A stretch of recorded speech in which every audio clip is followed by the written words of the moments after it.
बोलो भक्त और भगवान की जय। श्रावण शुक्ल सप्तमी आज बहुत ही महत्वपूर्ण दिन है। आज के दिन युग पुरुष गोस्वामी तुलसीदास जी के जयंती के रूप में मनाया जाता है। उनके जीवन में कुछ भ्रांतियां हैं, जैसे उनका विवाह हुआ रत्ना के साथ और रत्ना के फटकार लगने पर भगवत सन्मुख हुए।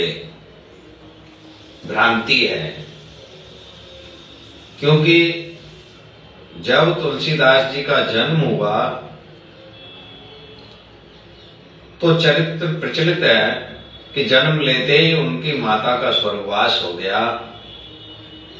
आत्माराम दुबे उनके पिता, जिन्होंने उनका मनहूस जानकर परित्याग कर दिया और काशी चले गए। चुनिया नाम की दासी ने जिनका पालन पोषण किया, वह भी 5 वर्ष की अवस्था में शरीर छोड़ देती है और 5 वर्ष का बालक राम बोला, जो लावारिस होकर इधर उधर भटक रहे, तो बाबा नरहरि दास जी की कृपा पात्र बने भगवान शंकर के आदेश से। अब प्रश्न उठता है कि जब व्यक्ति विरक्त महात्मा के शरण में आशीर्वाद प्राप्त करता है, उनके साथ रहता है, तो उनका विवाह होना असंभव। बाबा नरहरि दास जी की कृपा से उन्हें श्री रामचरित्र का ध्यान हुआ। रामचरित्र को बार बार उन्होंने स्वयं लिखा है। भ्रांति है। संवत 1680 गंग के तीर, श्रावण शुक्ला सप्तमी तुलसी धरो शरीर। यह मान्यता नहीं मान सकते। क्यों नहीं मान सकते? क्योंकि स्वयं तुलसीदास जी ने रामचरितमानस में लिखा है कि 1631 में उन्होंने रामचरितमानस की रचना प्रारंभ की। स्वयं लिखते हैं, संवत 1631 करऊं कथा हरिपद धरि सीसा।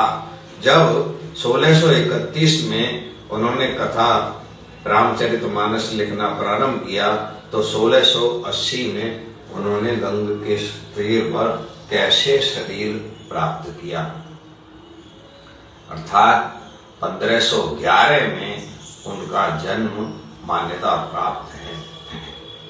1680 में उन्होंने शरीर त्याग किया। समाज में कलयुग के प्राणी देव भाषा से वंचित हो गए थे। जितने भी सदग्रंथ हैं, वेद, पुराण, शास्त्र, रामायण, वाल्मीकि रामायण, सब संस्कृत भाषा, देव भाषा में होने के कारण यह भाषा दुरूह हो गई थी। आम जनमानस तक वह ज्ञान वेद, पुराण, शास्त्र का, रामायण का पहुंच नहीं पा रहा था। वह उससे वंचित हो रहे थे।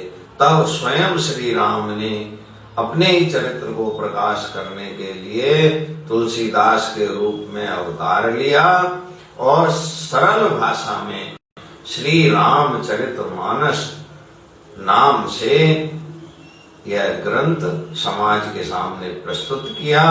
जो खेत में हल चलाता किसान भी, अनपढ़ से अनपढ़ गंवार भी, कावर साजव कृषि सुखाने, समय चुके पुनि का पछताने। किसान भी बोलता है, अनपढ़ गंवार भी बोलता है, वही है सोई जो राम रचि राखा। इतनी सरल भाषा में उन्होंने रामचरितमानस को, वेद, पुराण, शास्त्र, अन्य रामायणों के ज्ञान को एकत्र कर समाज के सामने प्रस्तुत किया। इसलिए युग पुरुष गोस्वामी तुलसीदास जी महाराज स्वयं प्रभु के अवतार ही कहलाए।